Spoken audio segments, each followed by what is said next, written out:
Hey everyone, I'm super excited to be sitting down with Vivian Ming.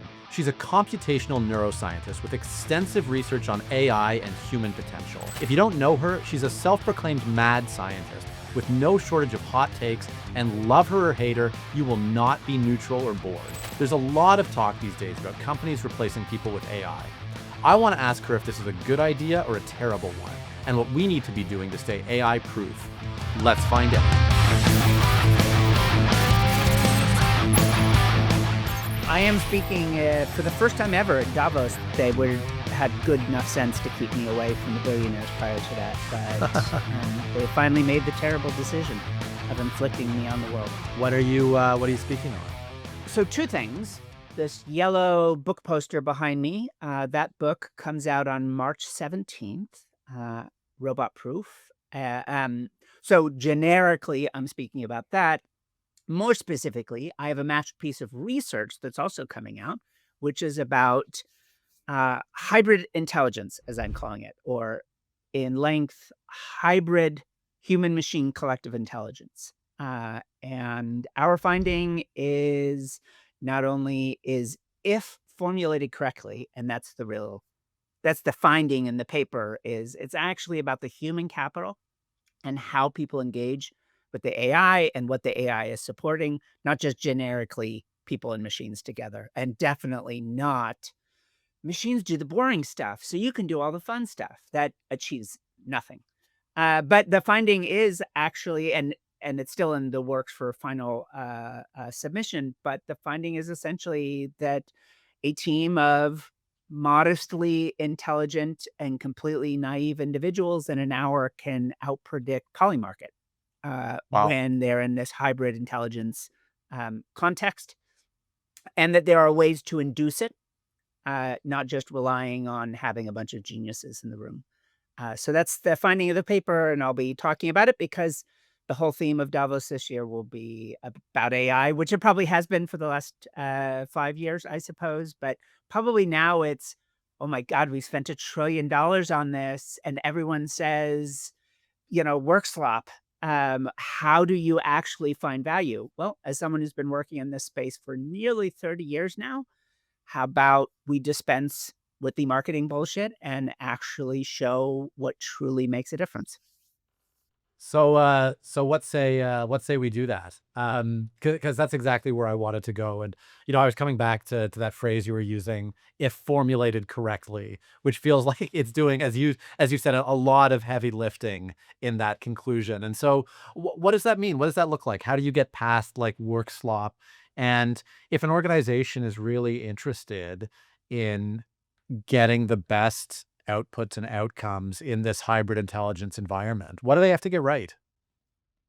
Yeah, and getting into that for someone like me is always a tension. How nerdy are we going to get in this conversation? Let's get nerdy. Let's get nerdy.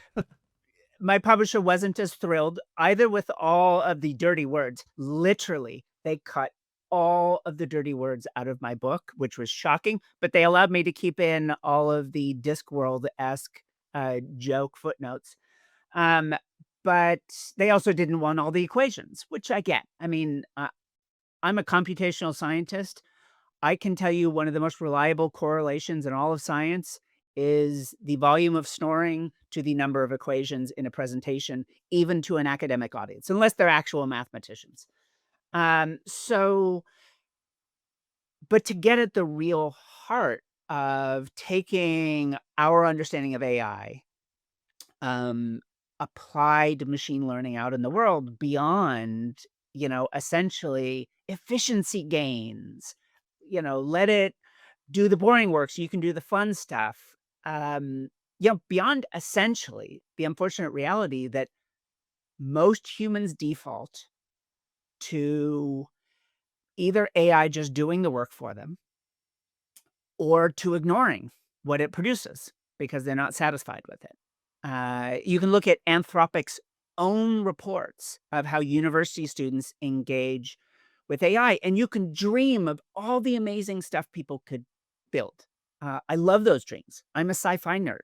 That's what got me into science. I was sci-fi first, as surely a lot of people were. But the imagination disease doesn't get you anywhere.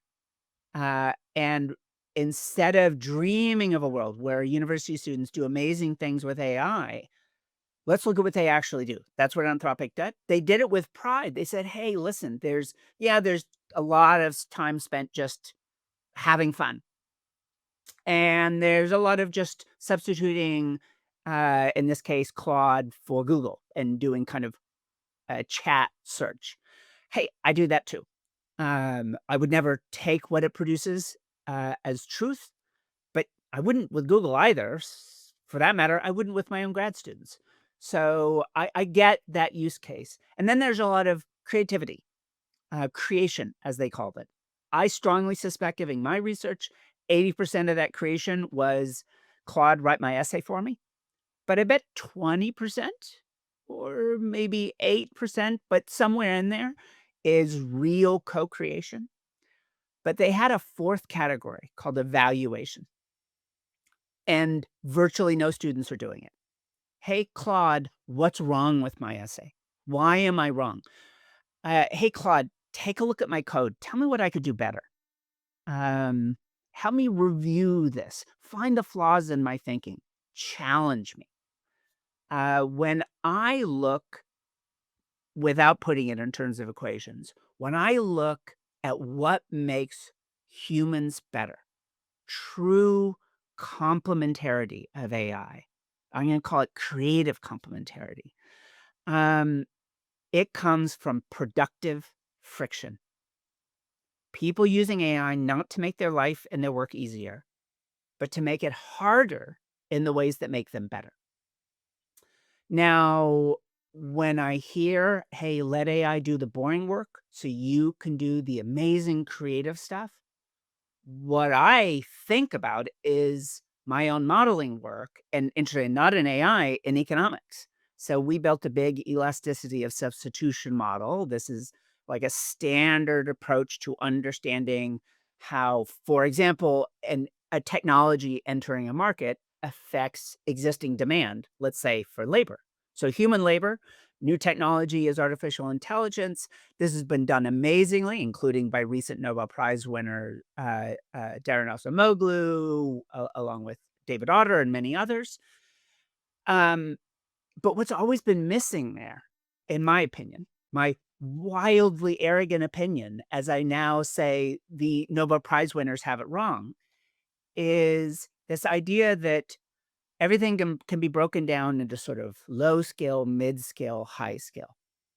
Did you go to university? How many years did you go? How fancy was the school? Then you're high skill. If you didn't, you're low skill. Modern LLMs, and for that matter, reinforcement learning models and all these other very modern face of AI, it doesn't give a shit about any of that. Now, skill doesn't matter to it.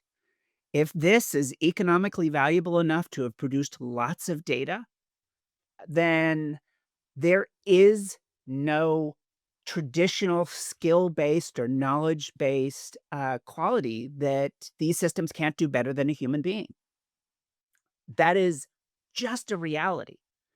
So, when you look at the sweet spot in this domain, it's not like what a factory line used to do during the Industrial Revolution. It's not eating up jobs from the bottom and pushing everyone up the ladder. It's coming right into the educated middle, and consuming a whole lot of labor there. It's super expensive to build robots. So really low skill jobs are actually pretty safe. Who wants to build a robot to do dishes? Come on. That's all it does is put downward pressure on wages at the low end. And at the high end, it's not that they're high skilled. Again, there is no elite electrical engineer that can solve equations. I mean, forget LLMs, solve equations better than MATLAB, or Mathematica. Like these existing tools already are astonishingly good at what I'm going to call well posed problems. As I climb up on my soapbox and stop pontificating. So these are problems that have explicitly right and wrong answers. Um, we know them. They may be answers that are incredibly hard to understand. It takes years of education to know the why behind this answer, to be able to produce it yourself by hand, as though anyone truly does any of this by hand. I mean, it's not like I've ever touched a slide rule. Um, and even that's not by hand. So what's really interesting in those elite workers, it isn't their ability to do well-posed tasks, it's their ability to do ill-posed tasks. Forget the right answer. We don't even know what the question is. You hire people for those roles not because they know equations, but because they know what to do when there are no equations. How do you start an entire new field of engineering? How do you handle a managing challenge that has never occurred in history before? Right? How do you be, if I may be so arrogant, a scientist? A true scientist, not doing incremental work, but exploring the unknown. It isn't like Einstein, as people are wont to point out, truly independently came up with relativity and the basic equations behind it. But 3 times in a row, the photoelectric effect, special relativity, general relativity, he looked at what was there and saw something other people weren't seeing. There were surely, in some ways, smarter people. There were certainly more technically savvy people than him, but he looked at it 3, 3 Nobel Prize winning ill-posed problems and said, "Imagine a world in which," and then you can go through all of Einstein's thought experiments, that take you towards his equations. He paired with that, of course, the skill to do the basic derivations necessary to have this be more than philosophical nonsense. But that ability to explore the unknown, that is the thing I cannot build an AI to do. So when we look at where true complementarity, where AI augments cognition rather than automating cognition, where it is a nonlinear value add, all this sort of exponential growth, largely nonsense that people talk about, if you're looking for it, it's there. AI and humans working together on ill-posed problems. The AI handling more of the well-posed background of these problems, uh, being able to collect ideas from vastly different parts of the research space, for example, across domains that no single human could possibly know, and pulling it together. And when we research these teams, these truly super intelligent teams of humans and AIs collaborating together, the humans ideate, then the AI takes that, puts it in that well-posed lens, spews out an insight, then the humans riff on that again. And then in essence, the humans are pushing into the uncertain spaces. They're going beyond the known. The AI then pulls it back together. That was an interesting idea. Here's how it relates to this new one. When in our research, where we were taking these teams and challenging them to outpredict a prediction market, a well-known one, Polymarket, what we found was AIs on their own don't do as well as Polymarket. Humans on their own definitely don't do as well. I mean, why wouldn't they? They're the same people that are already playing Polymarket, except naive because they're not playing it, and they have an hour to make up their mind on 30 different predictions. How could they? So they don't. AI plus human? Well, that's where the messy story is. In most cases, AI plus human equals AI because all it is cognitive automation. The humans in the end simply do what the AI says, or they ignore it, in which case, in either way, the best you get is humans alone or AI alone. When there was a certain level of human capital in the room, and again, I don't mean everybody in the story was a genius. I just mean an interesting mix, some social intelligence, some resilience, yeah, some working memory, some general classic cognitive ability. When that was in the human team, they neither just took what the AI said for granted, nor did they presume, interestingly enough, that they were right. That's where we started to see this dynamic. where the team would challenge the AI and it would come up with new insights. They would take those insights, break them apart, look for new connections. The humans explored the long tail. The AI handled, the probability density mass of the distribution of knowledge right in the center. And that's where amazing things happen. That's where it turns out, I'm going to argue, the smartest thing on the planet currently exists. Are these, if you will indulge, cyborg collectives of humans and machines truly engaging together. And what's interesting is, other than just those natural circumstances when human capital really allowed this to happen, we found that you could come in and set the conditions. And here's one of the big seeming paradoxes. One of those conditions is the AI does not give you answers. It simply refuses. It gives context, it gives insight, it gives, "You should read this, you 2 shouldn't talk together for a little while." Um, the AI simply creates circumstances for the humans to do the hard work and heavy lifting, thereby preventing them from just taking its first response and submitting it as though it was their own work. That's where amazing things happen. So we see that in this substitution, model we put together, the elasticity of substitution. You put this dimension of ill posed and well posed in addition to level of skill, and what you find is, if the AI just does routine labor, it's just a chatbot handling call centers or writing code for you, you don't get less routine labor, you get more. It increases demand for the very thing it is producing, and that shouldn't seem totally surprising because we already used the term work slop, right? If AI is reading and writing all of your emails, shock of all shocks, you get more emails, not fewer. Um, it's only when AI is directly supporting the creative process, whether creative is equations or code or writing or scientific exploration, when it directly supports that process, that's where you see the complementarity. It's where we saw it in our models. Now, empirically, we have the evidence of it. A group of relatively smart but naive people in a room can outperform prediction markets on a fairly regular basis. And most excitingly, when the outcomes are, the where they really differ is where the outcomes were sparse or another unpredictable, when they really actually did come out in that long tail. We almost might call it minority opinion, where a small number of people were already putting their bets out there, but the mass of the market was ignoring it. Um, hy Hybrid intelligence is more likely to discover those moments.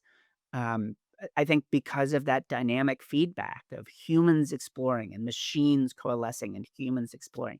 So, we'll have a paper that will come out around the same time as the book in mid-March, that's gonna cover that research in some nerdy detail, but I probably am already being nerdy enough about it. No, that's great. And my wheels are spinning in all sorts of different directions as I process, every part of that, really thorough answer. If you work in IT, Infotech Research Group is a name you need to know. No matter what your needs are, Infotech has you covered. AI strategy? Covered. Disaster recovery? Covered. Vendor negotiation? Covered. Infotech supports you with the best practice research and a team of analysts standing by, ready to help you tackle your toughest challenges. Check it out at the link below, and don't forget to like and subscribe. Let me extrapolate a little bit and let me know if I'm on the mark, or if you kind of change this. But what I'm hearing, Vivian, is, you talked about this notion of skilled work, and low skill is probably not where we're going to see gains here. But there's, to me, another dimension of, even within a skill level, some degree of, I don't know, like raw intelligence, which I know is a whole can of worms, and maybe curiosity. And, from your perspective, it sounds like the people who are going to have the most to gain from AI are already sort of the smartest and the most curious people. And those are the people on your team that now AI can supercharge, versus people who are maybe, lazier or don't have the intellectual horsepower. Is that fair, or would you add some flavor to that? Long before the original version of ChatGPT was released, long before a former lab mate of mine was the first author on the first diffusion paper, um, I was getting up on stages and saying something that sounds very provocative, particularly in Silicon Valley, which is technology is inevitably inequality increasing. Not because technology is bad or people want it to be, but simply because the people who are best able to benefit from it are the ones that need it the least.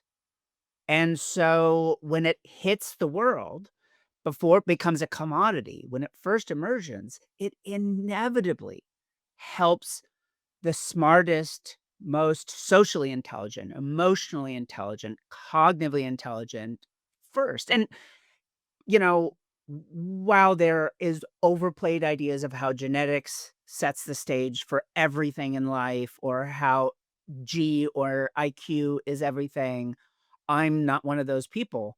But also to pretend that, working memory span and G predicts nothing about your life outcomes is to be willfully ignorant. The question for me is just, all right, well, a lot of people don't have that. What do they have, and how can you leverage that as well? Note in my story, it wasn't about one person using an AI. It was about how a team of what I'm going to call complementary diversity. So let's get a couple geniuses. Let's get some amazing social operators. Let's get some people with astonishing sense of purpose and resilience, a lot of metacognition. Um, so a diversity of qualities that they're bringing to the table makes the smartest teams. Far from my unique finding, this is found over and over again in the collective intelligence research. But to your point, yeah, if I used this phrase earlier. If the people building this, very smart, driven, ambitious people, turn it loose, I don't think they're villains. I think that they are suffering from the imagination disease. I can imagine a world in which an AI tutor lifts every child out of poverty. And we're going to make that possible. I read The Diamond Age when I was a kid about exactly an AI tutor when I was a kid. I was not a kid when that book came out. The wrinkles are testament, but I did read it. Like, it's amazing how that book had a total second life recently.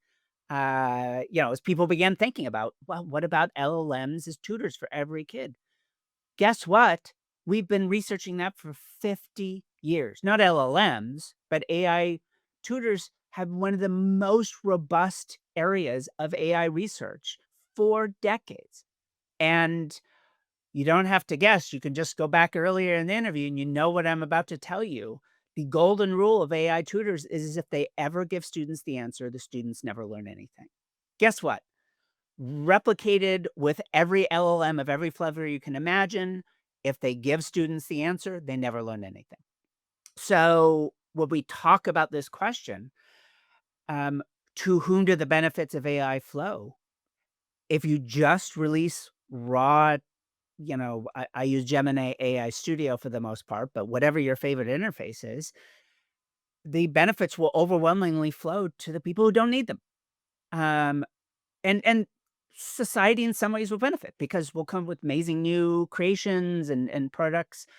But interestingly, there are negative effects on the other side. My fears are about cognitive health, about actual reduced learning among students.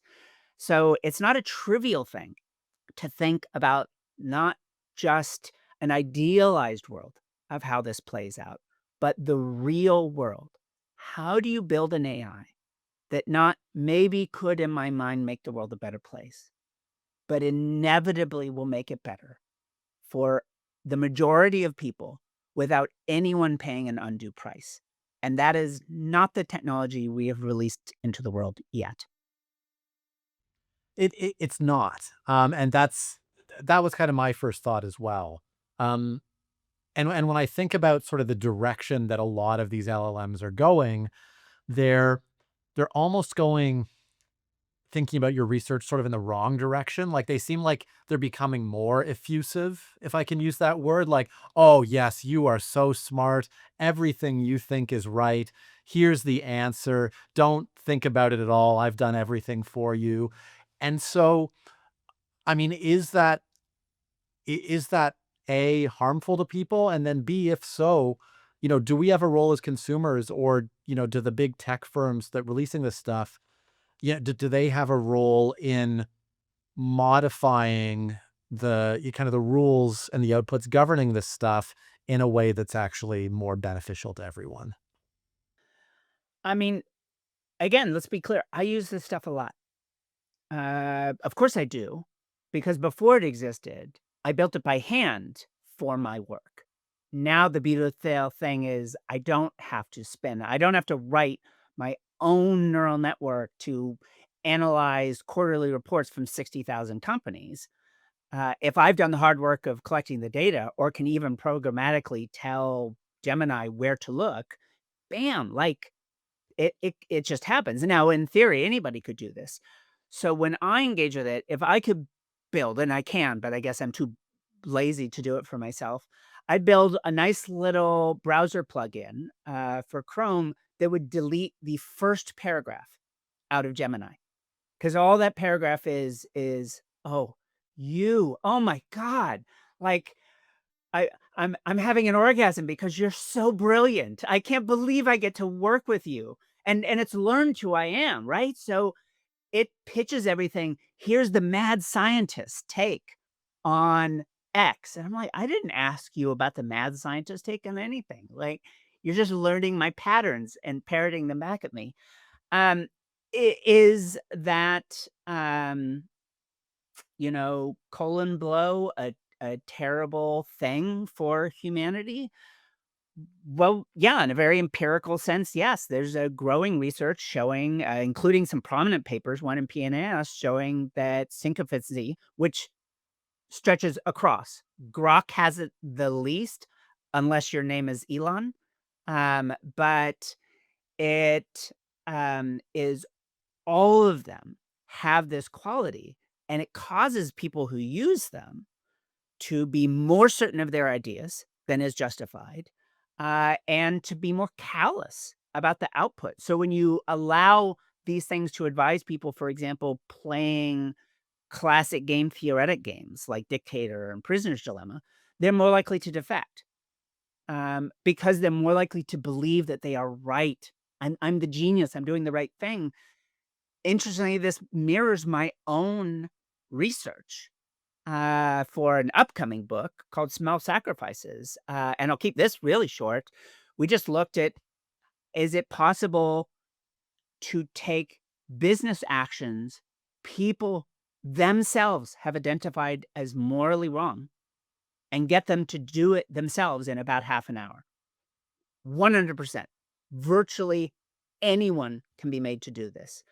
And the most amazing and probably depressing part of it is afterwards, they come up with complex explanations, these post hoc rationalizations of how they didn't understand the problem at first. Now they do, and what they did was correct. When in reality, the only thing that changed was essentially the cognitive, emotional, and social pressure you were putting on them. But the thing is, we're like a wave function. We're like this quantum mechanical thing. We're all these different selves at the same time, psychologically. But we perceive ourselves. We're a story we tell ourselves, almost literally. And when context shifts and you get sampled as a genuinely good person, when life is easy and it's a lab experiment and nothing's ever hard, or out in the real world where your boss is staring at you and there's $1 billion on the line, you sample in these different contexts, you become a different person, or at least different versions of yourself, but we are totally unaware of that happening. When AI feeds back um, our fantasies and our arrogance, it reinforces our ideas without legitimately giving honest feedback. Measurably bad things happen. And so in my book, I actually talk one of my strong recommendations, I have a whole chapter titled How to Robot Proof Your Kids, another How to Robot Proof Yourself, and then finally How to Robot Proof Your Company. And in those first two, I talk about the Nemesis prompt, which I use extensively. I just wrote a book about AI. Of course, I used AI to help me write it, although I've been working on it for 10 years. So not an LLM for most of that time. Um, but what I never let it do was write anything. And I didn't let it write a chapter. I didn't let it generate a figure. Nothing like that. I I'm one of those people that likes having had written. I like the feeling of getting my idea down. That's why I like speaking more than writing, because you're just there in the moment. And in writing, it has to be perfect. That's what my head tells me, and it's destructive. But I get this down, and then I go to Gemini, and I say, Gemini, I have a specific prompt history based on this. Gemini, you are my nemesis, my lifelong enemy. You found every mistake I've ever made and pointed it out in detail to the world. Here's the new chapter I just finished writing. Tear it apart. Tell me constructively why I'm wrong and what I can do about it. So I squeeze all of the charity and syncophacy out of it. It's hard because you don't want to hear that stuff. Like I said about the Anthropic study, when allowed to sort of free roam like chickens, students, even at elite schools, don't really want to be told that they're wrong. Some of my own research with my wife, we're looking at maybe 5% of students actively select into active learning and or feedback on their work. But they outperform when they do.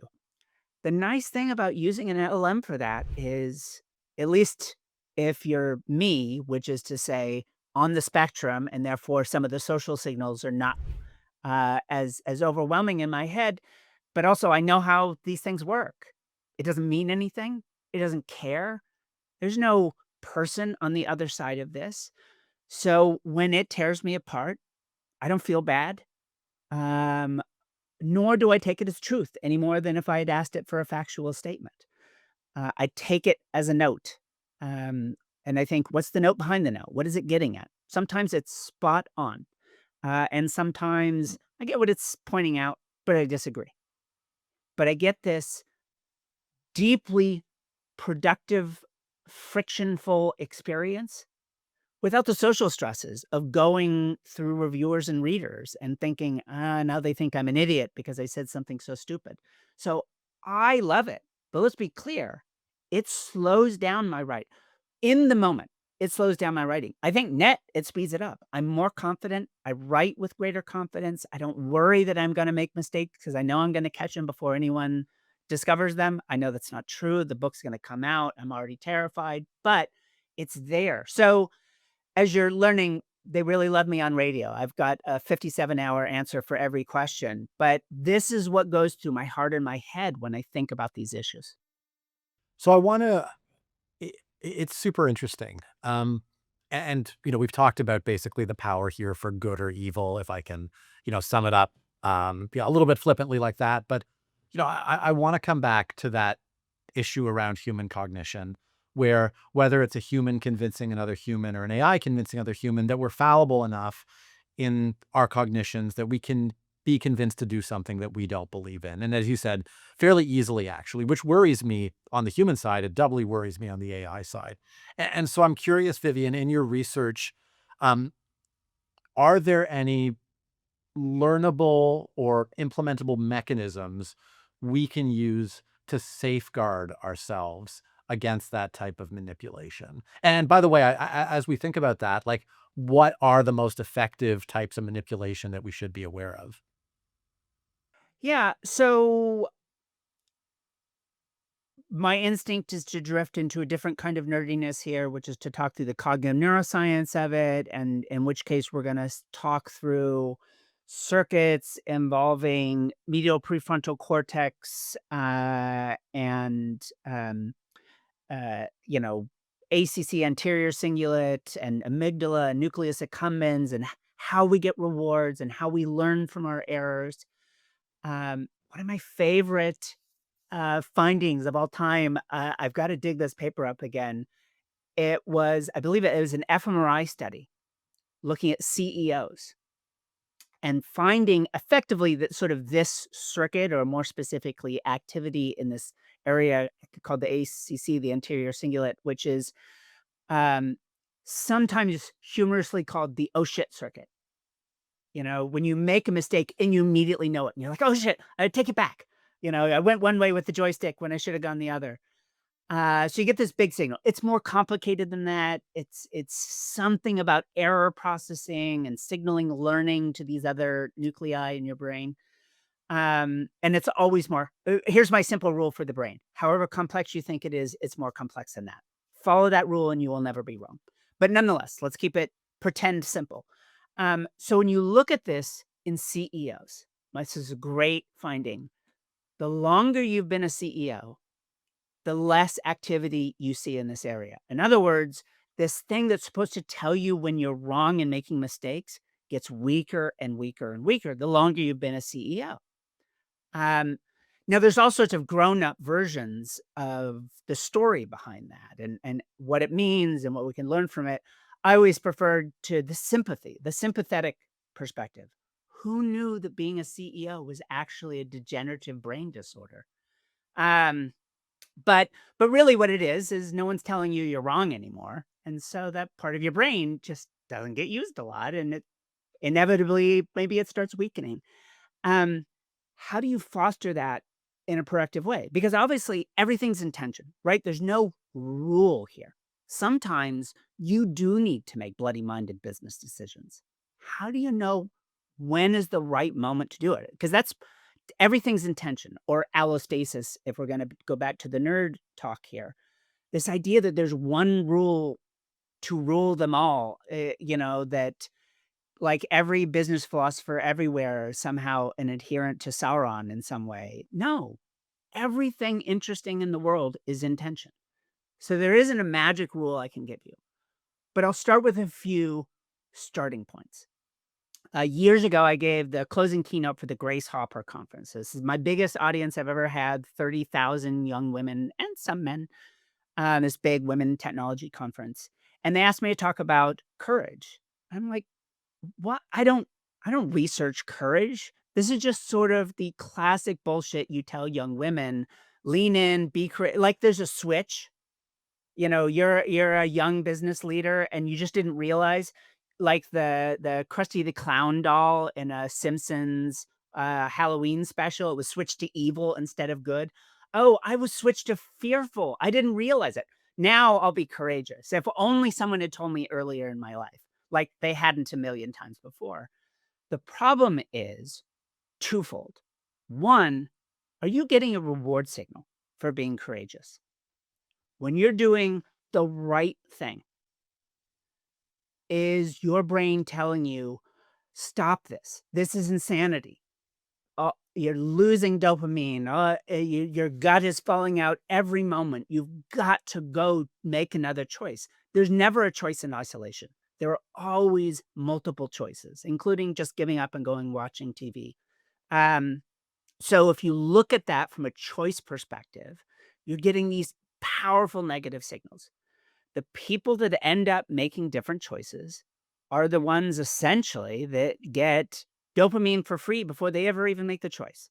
The circumstances emerges. Do I jump onto the tracks to save the person who fell in front of the subway?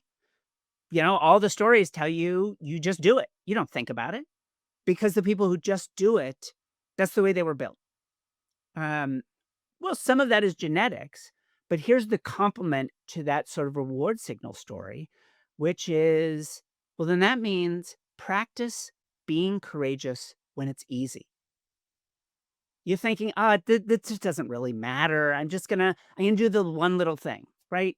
It's okay to be a little courageous. I deserve the corner office. Sure, this isn't maybe the best decision, but balance is the best for me and the company. So we're going to move forward with that. Um, There aren't a lot of slippery slopes in the world, but that is one of them. If you are not practicing courageous decision making when it's easy, I promise you, you will not be the person you thought you were when it's hard. So, with those two basic stories in place, you have a neural architecture from which you learn how to do things. Reinforcement learning, but this whole field of AI that emerged from studying rats solving mazes, it turns out, are much more complicated than rats. We're much more complicated than AlphaFold. But there's something to the experience of your actions having positive consequences. If I work harder on this math homework, I will achieve something that will change my life. You build that into a student, you can get them to do anything.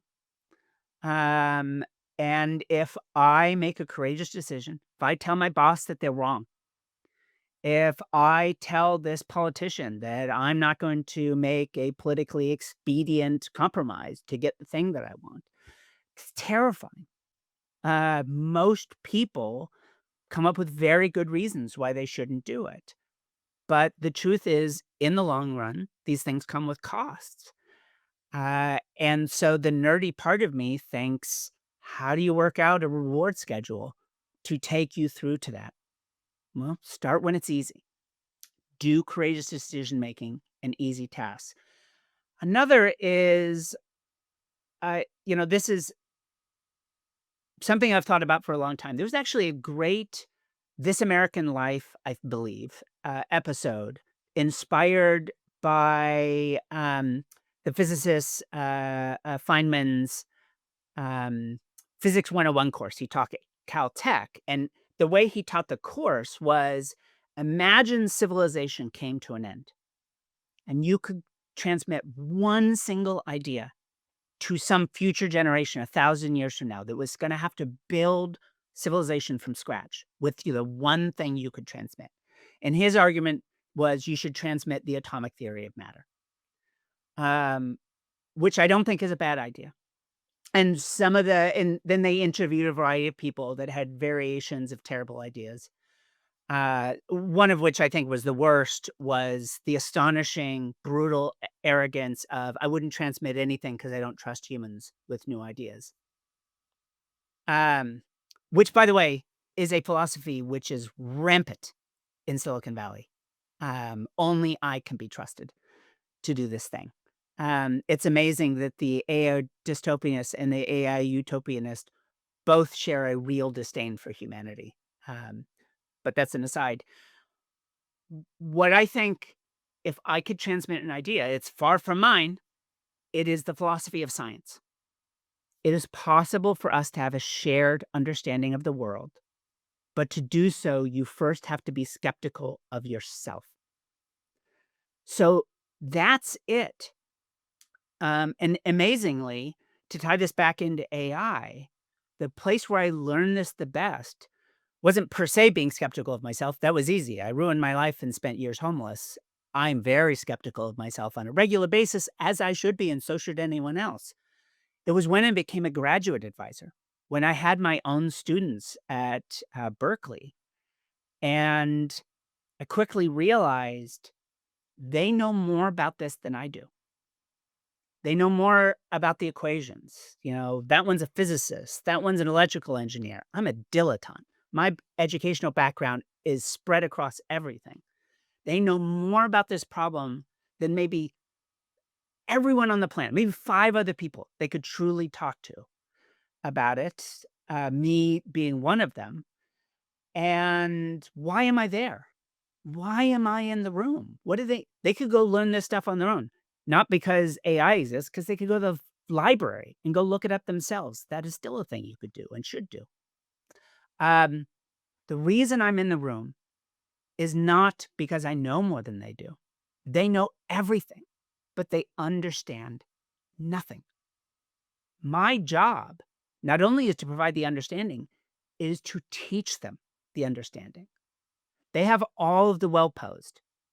I'm bringing the ill-posed. How do you solve ill-posed problems? If this was a known thing, you and I wouldn't be writing a paper about it. How do we deal when our theories break? What do we do? Where do we go next? There literally is no map.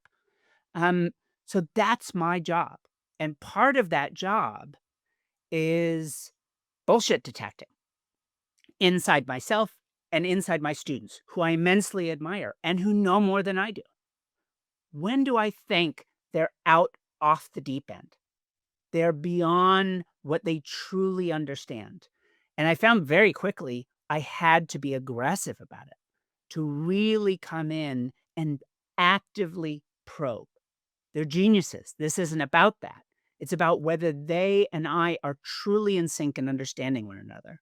So, in a funny way, I'm going to pose courage and ethical behavior as a kind of problem solving problem, a very messy and complicated one. Are you truly taking the whole problem into account? Not just the thing right in the moment you're being asked to do, but all the consequences of your actions, everyone that will be affected by it, including yourself.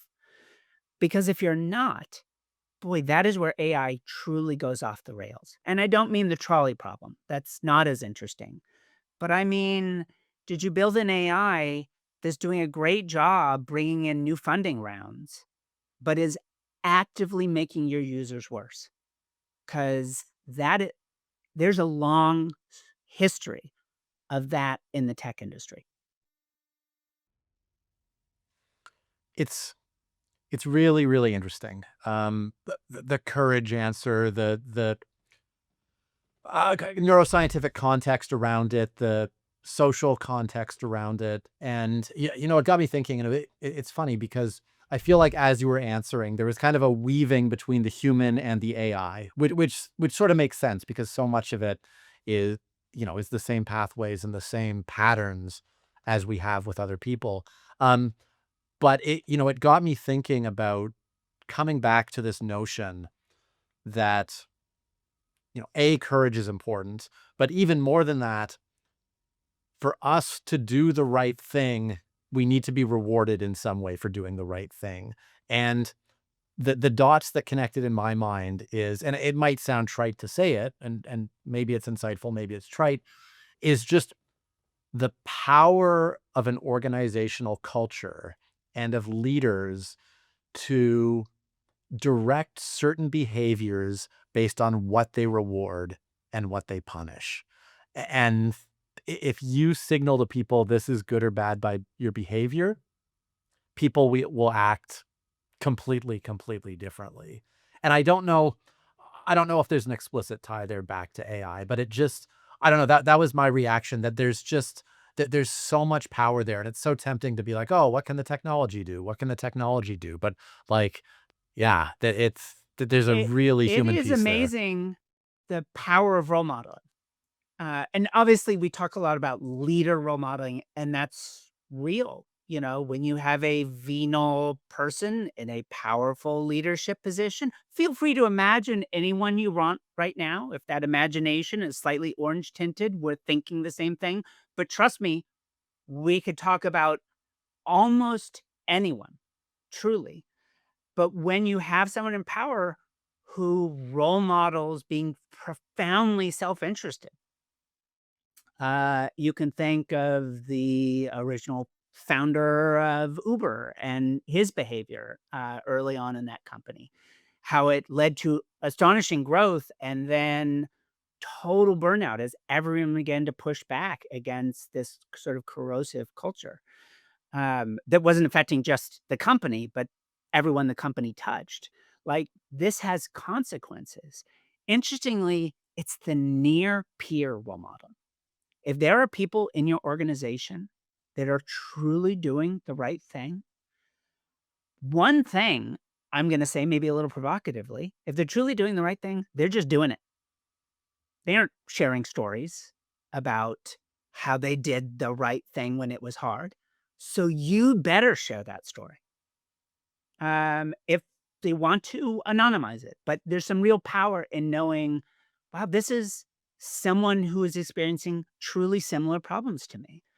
And when everything seemed terrifying, they stood up and did the right thing. And let's be a little provocative here about what the right thing could be, because obviously this could mean There is a Me Too moment happening here, which are things I've experienced organizational failure around. There are financial wrongdoings. Here's a really provocative one.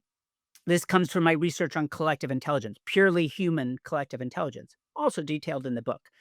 Um, here's here's the conclusion, uh, and I'll just leave it as a conclusion.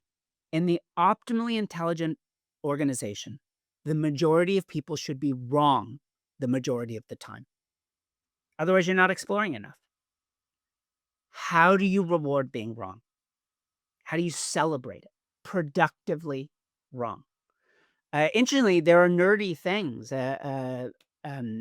Computational cognitive scientist named Tom Griffiths has this great paper about building tools to chain rewards back through unrewarded states in reinforcement learning so that uh, globally optimal behavior that never naturally emerges, either in humans or in machines, can be achieved by training the reward backwards through all these intermediary states. Well, guess what? Those intermediary states are papers everyone has forgotten about. They are research paradigms that didn't pan out. If we didn't know this drug that was supposed to cure Alzheimer's didn't work, then we wouldn't know to look elsewhere for a treatment. That deserves some work and credit. So how do you spread those bets around effectively? How do you create incentives for people to be their best selves, to say unpopular, perhaps transformative ideas, productive ideas? And yes, in those more traditional grounded moments, to stand up and say, listen, we are not going to work with that organization that has done bad things. Let's make this easy. We are not going to do business with a convicted sex trafficker, despite how rich they are, not because the optics are wrong, but because it's wrong, because we don't do that. Um, because eventually that's going to come around and touch our lives in some way. And if you don't set up the story that that is the culture of our community, of our society, and of our company, then it doesn't matter what you imagine your company to be, it won't be that. So for me, that the power of storytelling, particularly embodied in role models, ideally near peers that have stakes, that had consequences for their actions. That is the amazing stories we should be telling inside, the tech industry and inside the political world. Maybe the greatest show of modern political courage in the United States was when John McCain rebuked one of his supporters and said, "No, Barack Obama is a good American who loves this country." Did that one action cost him the presidency? Probably not, but it didn't help. And he did it anyways because it was right and because it was true. Um, wow, where is that political courage? Maybe on either side today, among someone I did not agree with on policy issues, but boy, did I respect. Um, that sort of thing built into a culture.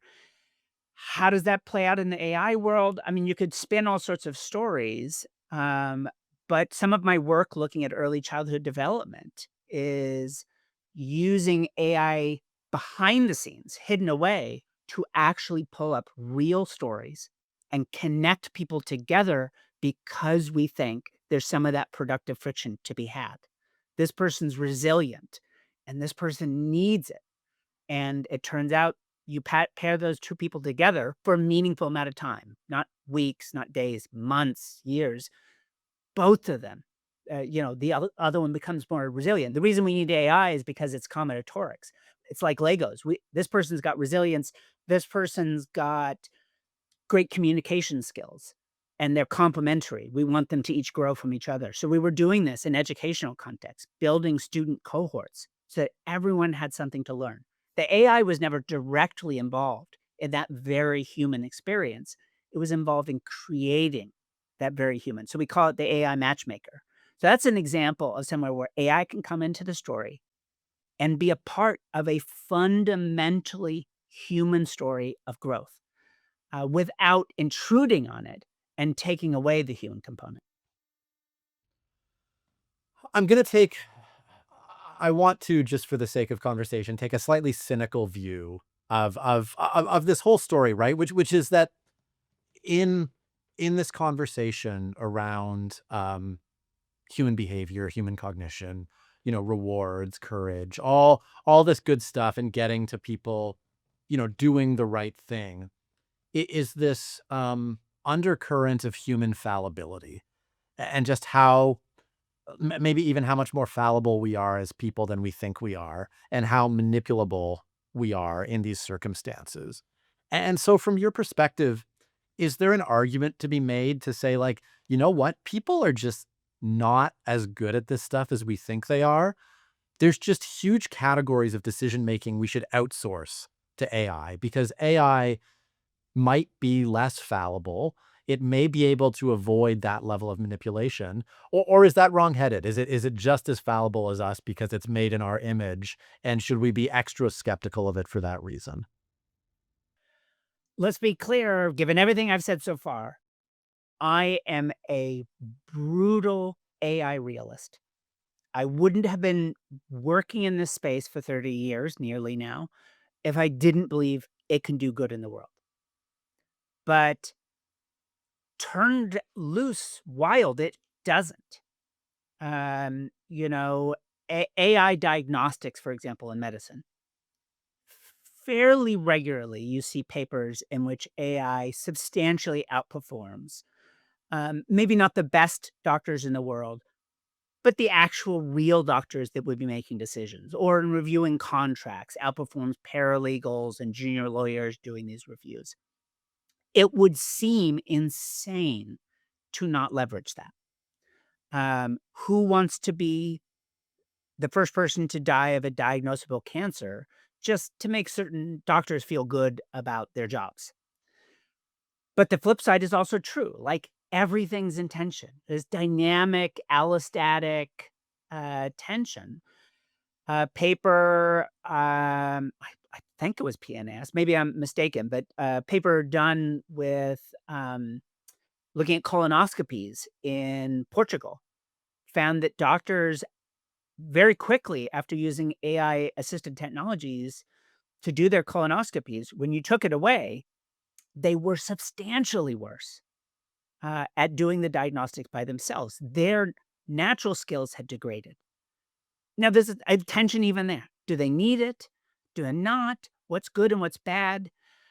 My entry into the field was a very niche space, though not so much anymore, of neuroprosthetics. Think companies like Kernel, and others. A guy named Musk has a company in this space that, for reasons I don't understand, is about 100 times overvalued. Um, but I obviously believe in what companies like that are trying to do because that's where I went to grad school telling people I wanted to build cyborgs. Literally, that's language that I used, and they thought I was crazy for Cocoa Puffs. Except there is this field, neuroprosthetics. It was already well underway before I ever showed up. I'm not an engineer, so for me, as a sort of computational cognitive neuroscientist, I ended up studying mathematical models of how we process information to inform that work. But the fundamental constraint for me was always never build something which the brain can do for itself. Build things that either replace, let's say, lost functionality from a stroke or damage, or challenge our existing functionality to be better. Um, and I took that same perspective into my work in AI. How do we build tools that actively challenge it up? Back to the language I've been using throughout this whole interview. It is so easy, so lazy and shallow to build a tool which is engaging and makes people's lives worse. As Exhibit A, I give you the entire social media world. I give you most of the internet today. My test, not only should a technology make us better when we're using it, we should be better than where we started when we turned it off again. Boy, a lot of our social media world fails test one. Do some people benefit from us? I got asked this by NPR once, and I said, "Well, if my kids are using social media, should I be concerned?" My my somewhat cynical answer was, "Well, give me some context. Are your parents university educated with, professional upper middle class jobs? Then probably not. Probably the balance of time your child is spending online net's neutral or maybe even positive. Um, without that, the mass majority of people, it probably nets negative. Now that's a terrible proxy, but we looked at this actually, and from data from an existing published paper done in Canada, and that data unambiguously, I think one of the best papers looking at the effects of social media on adolescents found adolescent girls had substantially higher mental health and academic penalties from their time on social media. That's the headline result. But then you dig into the data and you see these subgroups. One group of girls, when they got access to social media, didn't go on it. Sometimes we act like these technologies are inevitable, like they're a contagion. But even then, there are people that will never get bubonic plague, who don't experience symptoms. Um, so there are this subset of girls that never got on. That's worth understanding. Why? What is going on with them? But there's this smaller group, but still statistically meaningful. They were on it just as much as their peers, and they looked great. They showed not only did they show none of the negative benefits, they looked better than the average. So when we look at the metadata of how they were engaging, feel free to easily generalize this to ChatGPT or your favorite AI interaction tool.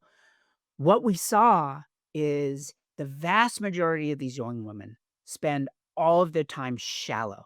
Swipe, swipe, swipe, 200 milliseconds.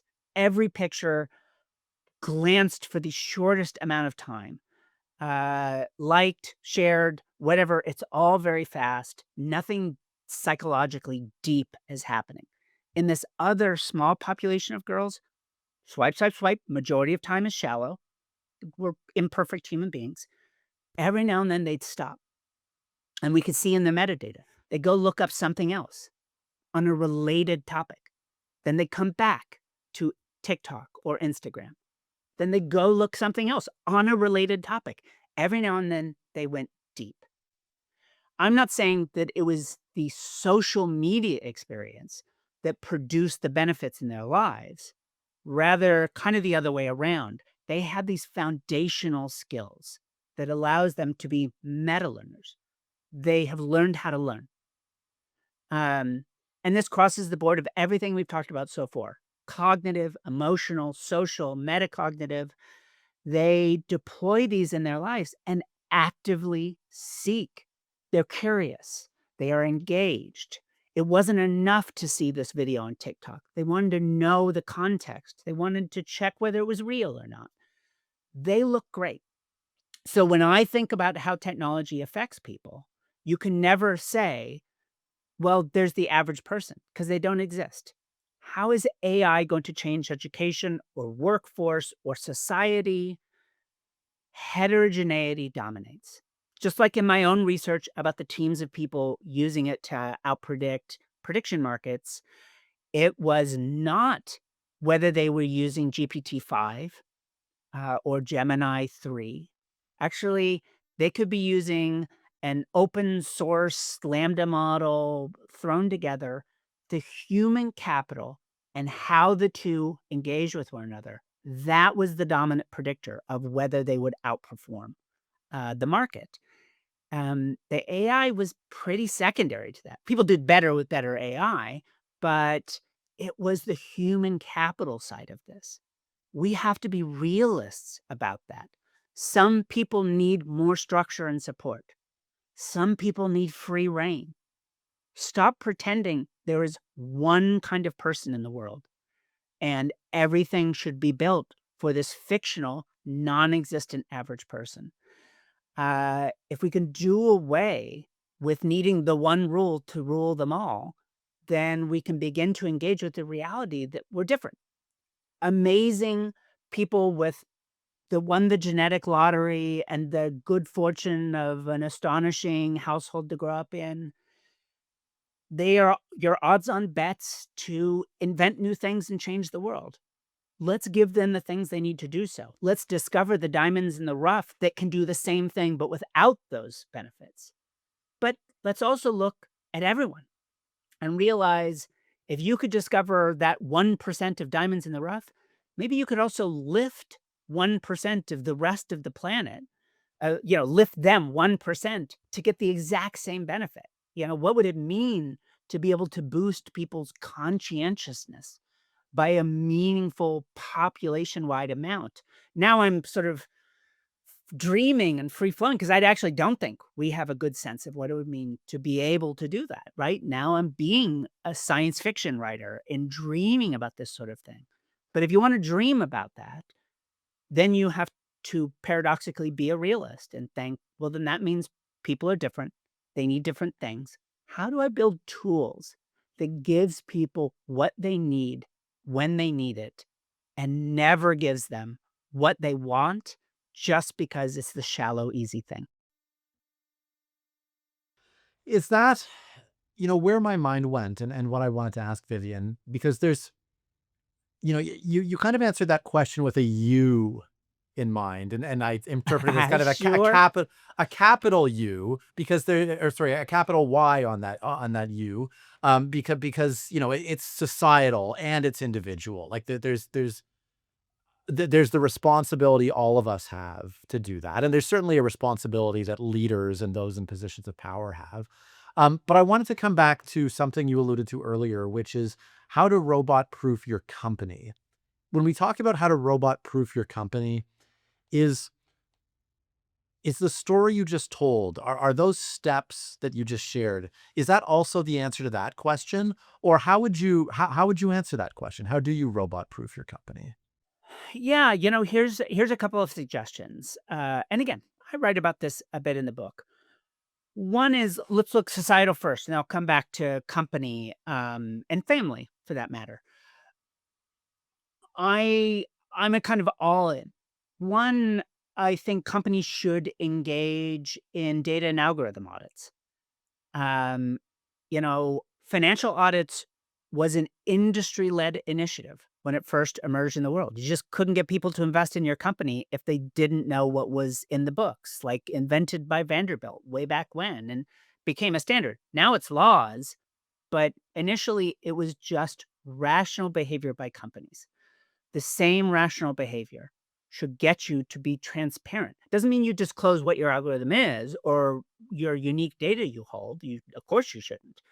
But having people come in and testify, the algorithm does what it claims. The data is being held in these ways, secure or not, and it does that to me is just rational. Um, it's unfortunately we live in a consumer driven world in which individual consumers aren't so rational about how they choose what products they use. But I think investors should be more rational because the long term economic consequences of some of this is actually quite negative if we're not thoughtful about it. So it'll eat up all your alpha. So that's companies. I am a believer in the value of having good regulation. One thing I do not believe is that legislatures, politicians should do direct regulation. Like, how could they possibly understand this stuff? They should empower strong institutions, those institutions that love the technology, but see, like I do, its strengths and weaknesses, should come in and help with carrots and sticks companies make good decisions and play on level playing fields. Right now, as we pull all regulation out of the system, we're ending up in a kind of prisoner's dilemma world where everyone has to make the trashiest, most disruptive product, disruptive in a negative sense, because if you don't, your competitor will. So I have to be completely short term. in how I build my market space because I know everyone else is gonna be completely short term as well, and right now with the growth curves, I'm left behind if I don't. Regulation helps to normalize that. If you're a nerd, regulation adds some momentum to the gradients. So you can search with a little less greedily through your possibility spaces. Another big initiative that I engage in through my nonprofit is data trusts. Individual consumers were never going to be able to do this stuff with any degree of sophistication. Um, but if you can bear with a metaphor, the same way you might put your money together in a credit union rather than in a traditional bank and invest in a community together, what if you put your data together in a nonprofit that's sole fiduciary responsibility is you and let it go out and collectively negotiate its relationship with data aggregators and the surveillance economy so that it can help to serve those interests. Right now, there isn't such a large scale data trust concept out in the world. But if consumers weren't so naive and so willingly shallow about this engagement, and they will be without support, then we're in for a bad near term on all of this. What do you do inside your community or even inside your family? One is be brutally honest with yourself. Where are your employees with this? Um, some of them might just need the bleeding edge of all guardrails gone AI to run crazy with and ideate with. I would be very frustrated if I couldn't get straight answers out of Gemini.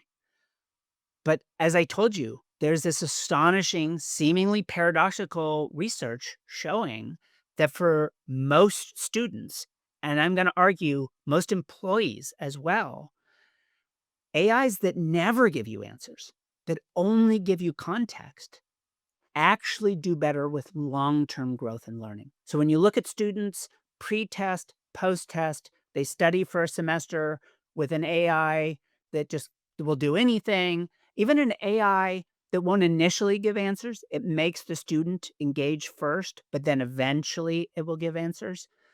Post test, pre test, post test, they learn nothing. There are negative effects to using the AI tutors. Crazily, the AI that never give answers is the only one that beats no AI whatsoever. Um, so every year I give this lecture at UC Berkeley where I share this story about first a prediction, later, years later, an empirical reality.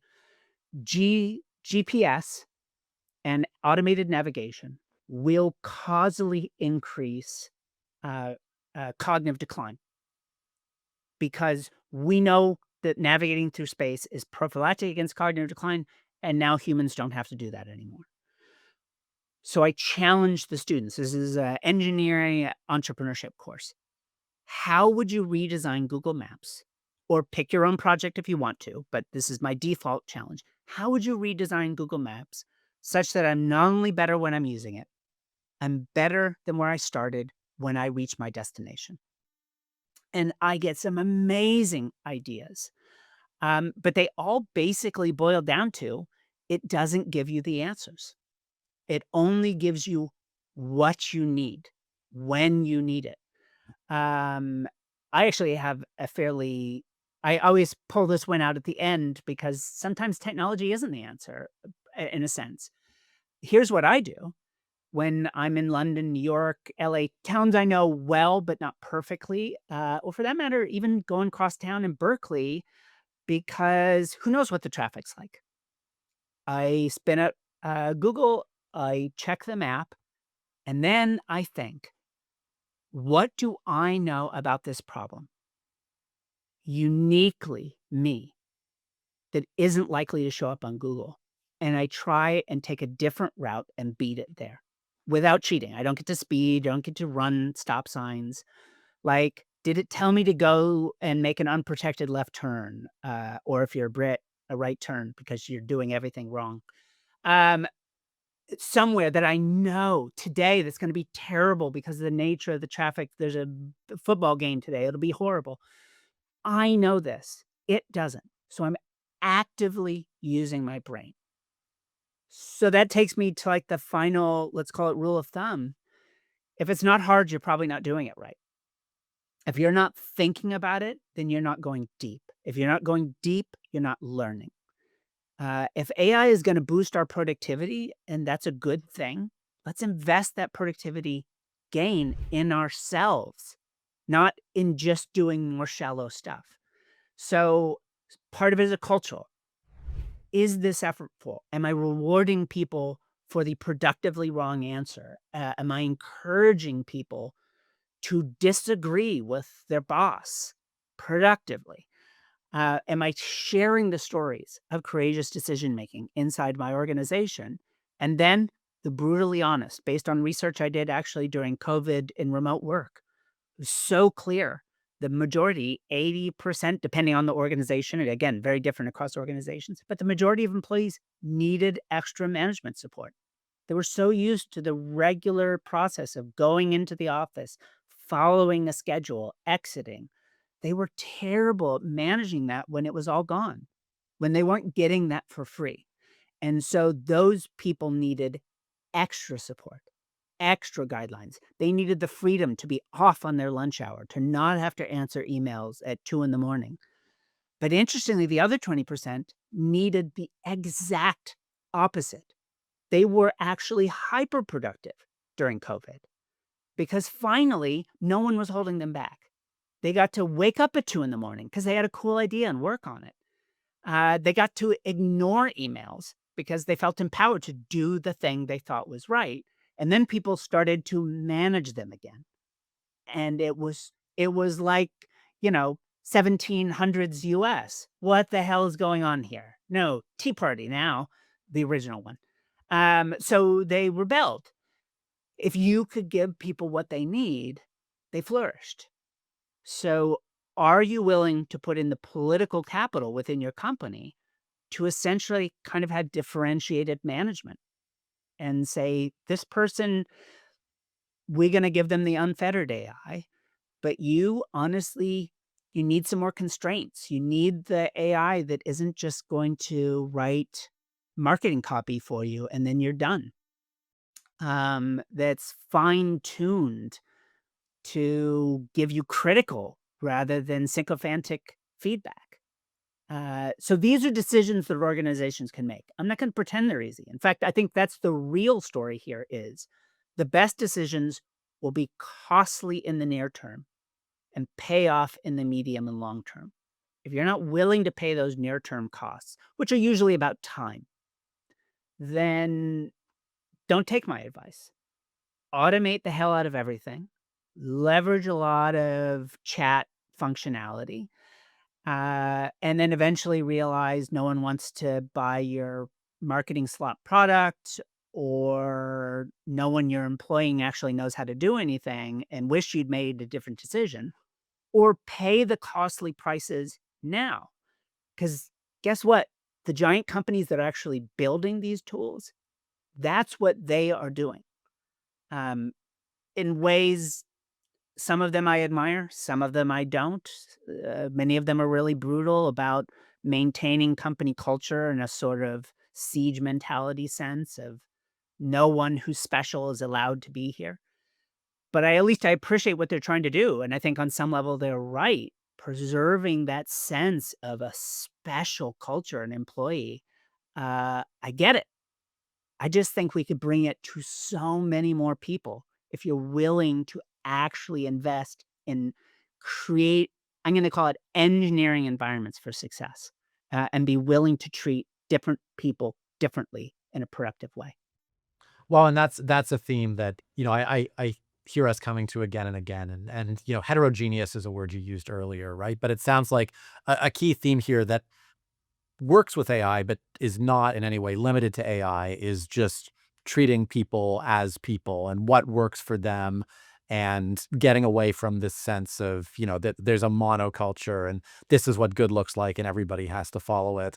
And what do individuals need, and how can we have everybody flourish.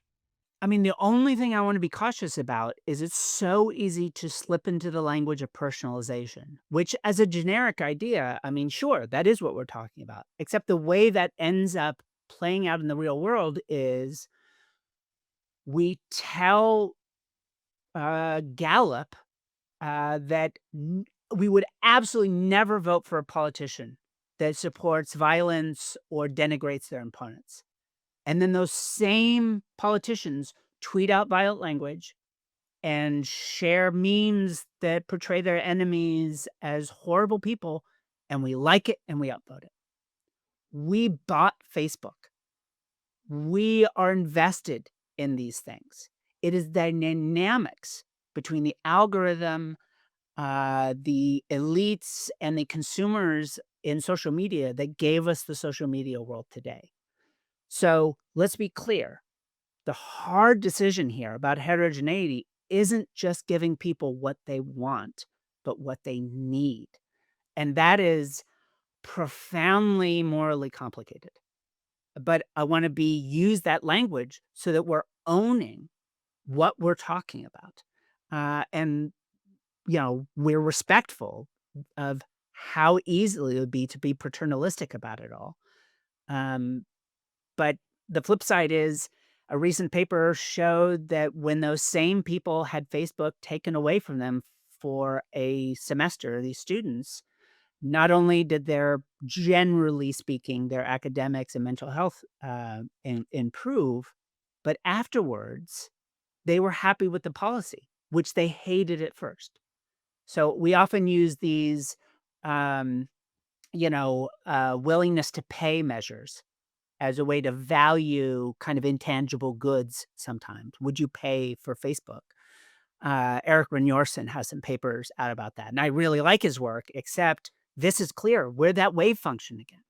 We're all these different people at the same time. We're a person that wouldn't pay a dime. You'd have to pay me to use Facebook. And we're the person that would pay twice as much to be able to use it. It all depends on the history that brought us to that moment. You as a business leader, how do you create that history for your employees such that they are the best version of themselves on the job? And frankly, that they're challenging you to be that same person. I think that's extremely well said. I was gonna go to some sort of wrap-up question, but I actually like that note so much that why don't we leave it on that? Vivian, this has been extremely interesting, extremely informative.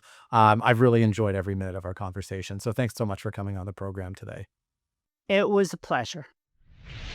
If you work in IT, Infotech Research Group is a name you need to know. No matter what your needs are, Infotech has you covered. AI strategy? Covered. Disaster recovery? Covered. Vendor negotiation? Covered. Infotech supports you with the best practice research and a team of analysts standing by, ready to help you tackle your toughest challenges. Check it out at the link below, and don't forget to like and subscribe.